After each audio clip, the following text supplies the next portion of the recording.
South এশিয়ার সবচেয়ে বড় ব্রিজ হলো ব্রুনাই এত্তমব্রুন ব্রিজ, যা দেখতে খুব সুন্দর।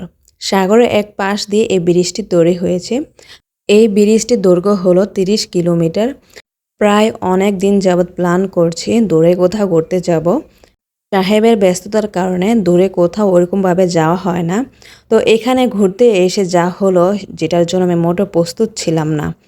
বাসা থেকে যখন বের হই তখন খুব সুন্দর একটা ওয়েদার ছিল, কিন্তু এখানে আসার পর আকাশটা মেঘলা হয়ে গেল এবং মাঝপথে যাওয়ার পর থেকে দেখলাম বৃষ্টি শুরু হয়েছে এবং এত পরিমাণ বৃষ্টি হচ্ছে কি বলবো আর।